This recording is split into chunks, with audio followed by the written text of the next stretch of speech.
এখন দোয়া হবে, সবাই আমিন ধরো। আল্লাহুম্মা আমিন। আল্লাহ এক বস্তির ছেলে কোটিপতির মেয়েকে বিয়ে করতে যাচ্ছে। আল্লাহ তার দাদির বয়স বয়স, আন্টির বয়স বয়স, তাদেরকে কবুলের মঞ্জুরি করে নাও। আমিন। এখন তো শীতের দিন, এটা তো বিয়ের সিজন, প্রত্যেকটা দিনই বিয়ে দাওয়াত পাইতেছে।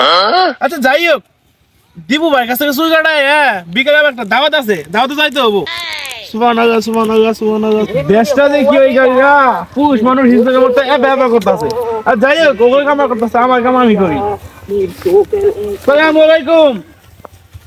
এই সেরা মুরব্বি কোন থেকে আইছ? ধর তো ছুটে নেওয়ার পরে একবার ছুটতে হইলো, তারপর তুই নষ্ট দিলি, কোন দাম দিলে খাইন থেকে যা। দেশটা যে কি হয়ে গেল, এগুলা ফুরাবা নামাজ কাম পড়বো, মাদ্রাসাত পড়বো, কোরআন শরীফ পড়বো, আর এগুলা ফুরাবা ব্যাপার করতেছে। আবার কি সুর না গাইছে না সুর রাখছে, আল্লাহ তুমি হেদায়েত করিল। টিকটকার অপু ভাই সেলিব্রিটি হওয়ার আগে যেমন ছিল। তুমি নিজেকে ব্যান্ড দাবি করতে পারো, কিন্তু তুমি আমার কাছে টিস্যু। লে লে লে লে লে লে। আসসালামু আলাইকুম অপু ভাই। ওয়ালাইকুম আসসালাম। চুল কাটা বাদ দিয়ে কিসের নেই কথা শুন, চুল কাটা সিরিয়ালে নেই নাকি? হুজুর চুল কাটবে? আরে বসেন, চুলের তো সিরিয়ালই নাই। আমরা ঢাকায় তারপরে আমি অন্য জায়গায় যাম। বসেন বসেন বসেন, তাড়াতাড়ি বসেন। মালয়েশিয়া থেকে এসেছি, এবার সিঙ্গাপুরে প্রোগ্রাম আছে।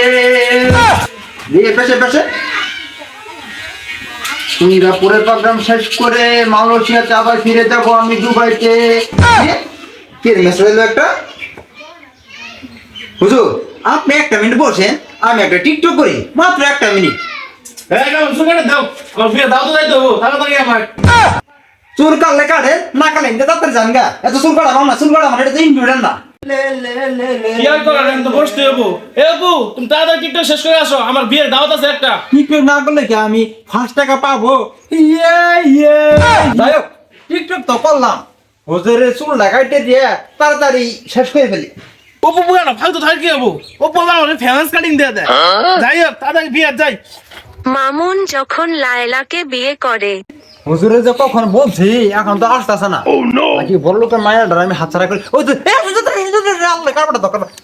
আসসালামু আলাইকুম। ওয়ালাইকুম আসসালাম। এত সুরা আমরা কোন না কোনা খালি সইটা করে বিয়ে না পড়ে আমি টিয়া পাবে দিমু দিমু তাড়াতাড়ি আসেন গো, তাড়াতাড়ি আসেন। এখন আর দেরি করার প্রয়োজন নাই, তাড়াতাড়ি বিয়ের কাজটা সেরে ফেলেন।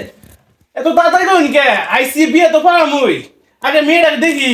আচ্ছা বাহ বাহ, মেয়ের মায়ের চাকা তো মাশাআল্লাহ, তাই মেয়ের চাকা তো আরো সুন্দর হবো। দুইটা তো নানা করছেন এরে মেয়ে কোন কি তাহলে প্রতিদিন খবর পাইলাম আন্টি আর বাইশের বিয়ে, তাই এই বিয়ে মেনে দেয়। এই এত নানা করছে তখন তো গুতা মারবো। বিয়ে বা জুন বিয়ে করা দিছে জানগে, এত নানা কথা নাই তো।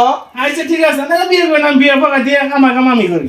এই তুমি এই খাতা নাম দিবা কৌশিন, ছেলে তোমার নাম বলো। পিস মুমিনুল। মা তোমার নামটা বলো তো। নাইলা বেগম। নাইলা বা বেগম কে আগে সাই মাস আমি হইছিল নাকি? দুইটা এত নানা করছে, তাড়াতাড়ি বিয়ের কাজ শেষ করে ফেলেন। আচ্ছা যাইও, তুমি কইলে খাবা, আগে 10 আনো আর 50 আনো, আমি কাম আমি করি। আচ্ছা এখন দোয়া হবে, সবাই আমিন ধরো। আল্লাহুম্মা আমিন। আল্লাহ এক বস্তির ছেলে কোটিপতির মেয়েকে বিয়ে করতে যাচ্ছে। আল্লাহ তার দাদির বয়স বয়স, আন্টির বয়স বয়স, তাদেরকে কবুলের মঞ্জুরি করে নাও। আমিন। আল্লাহ তুমি দেখতেই পাচ্ছ, এক বস্তির ছেলে কোটিপতির মেয়েকে বিয়ে করতে যাচ্ছে, কিন্তু তাকে বিয়ে করার উদ্দেশ্য হচ্ছে সে ছিল একজন টিকটকার। সে টিকটকার ছিল, টিকটক তার আন্টির কাছে ভালো লাগছিল, তাই আন্টি আর বাস্তির বিয়ে হইতাছে। আল্লাহ সেই বিয়েকে তুমি কবুলের মঞ্জুর করে নাও।